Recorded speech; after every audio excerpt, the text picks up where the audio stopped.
The present demand-supply gap is feared to grow wider in the coming years. The demand for oil is rising by about 6% annually, while the increase in production is less than 2%.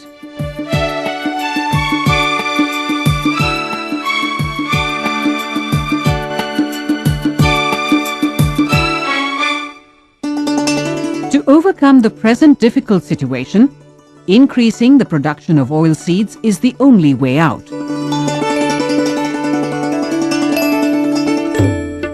Expansion of oilseeds cultivation in arable land will adversely affect the production of essential food crops. Efforts to improve productivity of our traditional oilseed crops have not met with much success.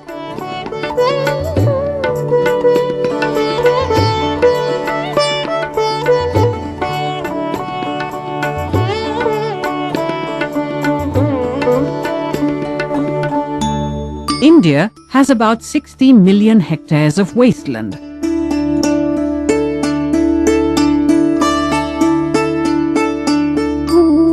As a major step towards achieving self-sufficiency in oil production, there is an urgent need to identify alternative oilseed plants and trees which can grow in wasteland.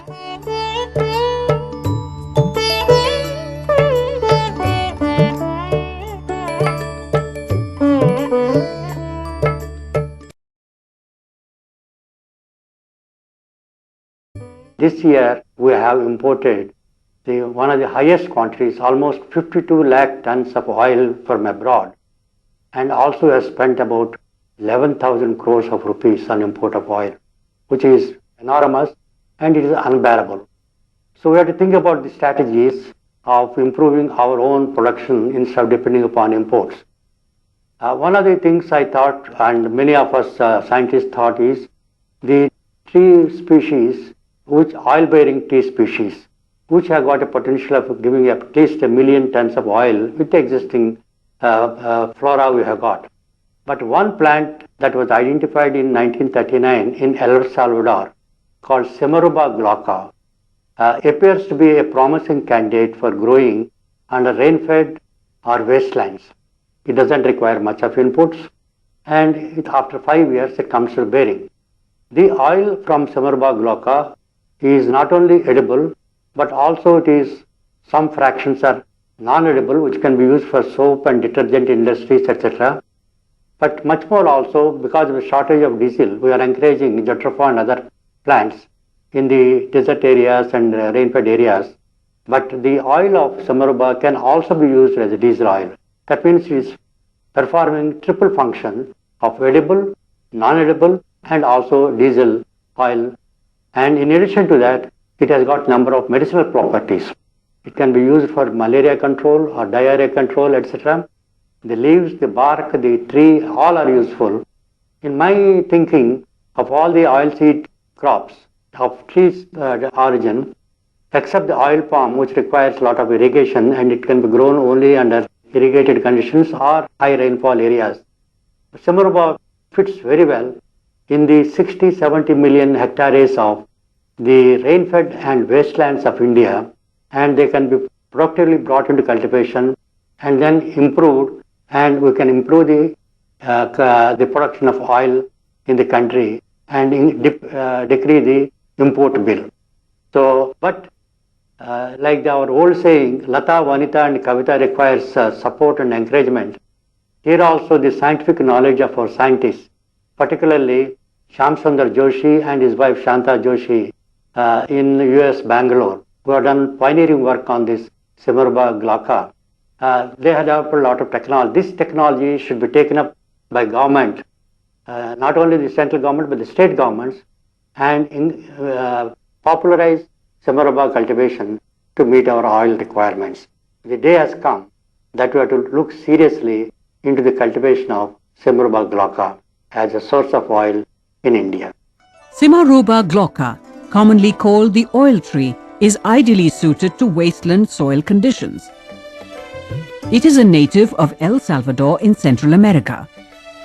Semaruba grows well even in degraded soils, and has an oil yield potential of about 2,000 kilograms per hectare per year.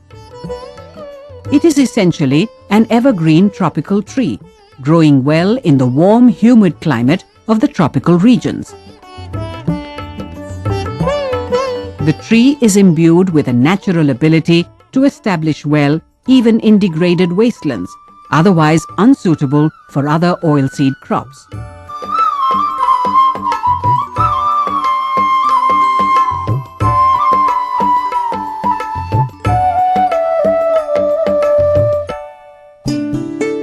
Studies conducted so far by our agricultural scientists found the Simaruba oil tree growing well in the wastelands of Karnataka, Andhra Pradesh, Tamil Nadu, Maharashtra, Orissa, Chhattisgarh, Bihar, West Bengal and Gujarat.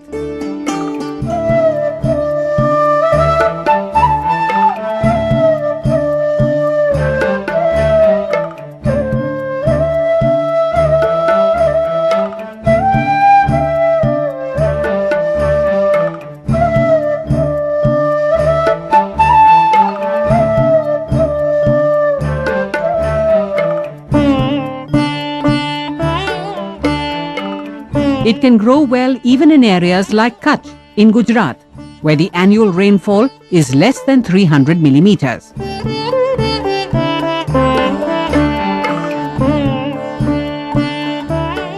Simaruba grows well at altitudes ranging from sea level to 1500 meters above sea level in all tropical regions, with a temperature range of 10 to 40 degrees centigrade.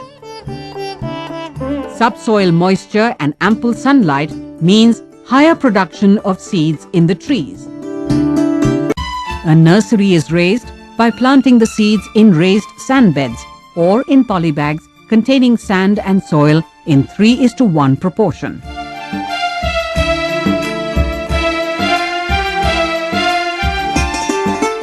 Two to three seeds are sown at 1 centimeter depth.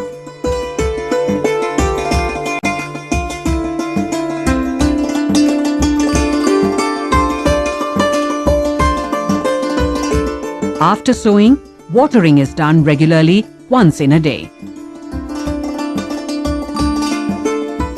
The seeds take 25 to 30 days for germination.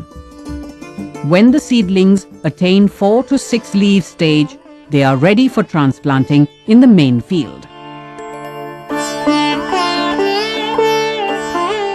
During rainy season, fruits falling from the mother tree germinate and grow into seedlings below the tree as well. They can be carefully picked up and transferred into polybags containing nursery mixture. These saplings can be transplanted into the main field after 1 month as they attain pencil thickness at the stem base.